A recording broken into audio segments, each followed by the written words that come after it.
The Donald Trump administration hit out over a deal struck between Britain and the European Union (EU) that provisionally maps out agricultural import quotas once the UK has left the bloc. The move by the US President Donald Trump, which also includes Argentina, Brazil and New Zealand, also throws into doubt the ability of the US and UK to strike what Mr. Trump called a beautiful trade deal between the two countries after leaving the EU. The plan, agreed by both Brussels and London over how to split the EU's existing tariff rate quotas under World Trade Organization rules once Brexit is complete, covers a wide range of products including New Zealand lamb and butter to US poultry and wheat. Donald Trump has objected to a provisional EU deal on food imports WEG, September 27, 2017, increasing prices and shrinking sizes. Consumers are angry with changes to our favorite foods. The EU plan calls for the existing EU quotas to be split between the EU and UK after Brexit based on historical imports and consumption. Objections have been raised over its fairness, with countries saying it would allow the EU to reduce its obligations to fellow WTO members and set a low threshold for the UK as well. The US joined other major agricultural exporters, sent a letter last week to the EU and UK's WTO ambassadors objecting to the plan. It read such an outcome would not be consistent with the principle of leaving other WTO members no worse off, nor fully honor the existing TRQ access commitments. Thus, we cannot accept such an agreement.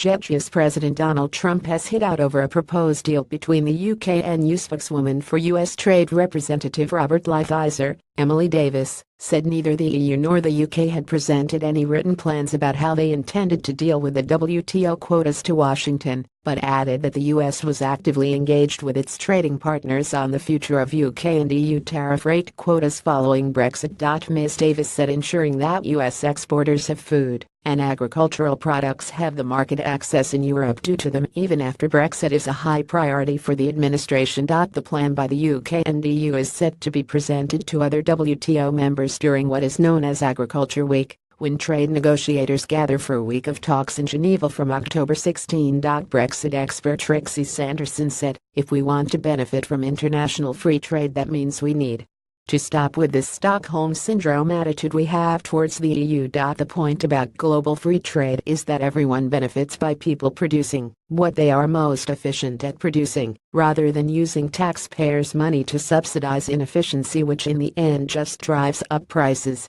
and wastes scarce resources. Of course, it is important for certain products, like food production, energy and steel to name a few, that there is a certain amount of homegrown capacity in case of times of war, and to provide security. But fundamentally, what we should be looking at is breaking out of the nursery, where the nanny makes sure that certain industries aren't subjected to market forces, and making those trade deals with the US, New Zealand and other countries. The quid pro quo is that these countries embrace free trade too, and that means the large agricultural subsidies which the USA is infamous for too.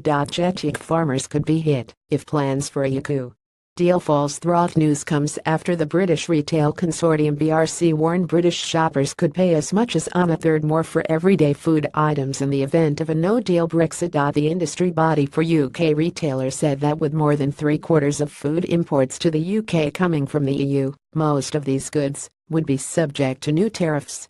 It predicted when Britain left the bloc in 2019, the average cost of foods imported from EU countries would increase by 22%.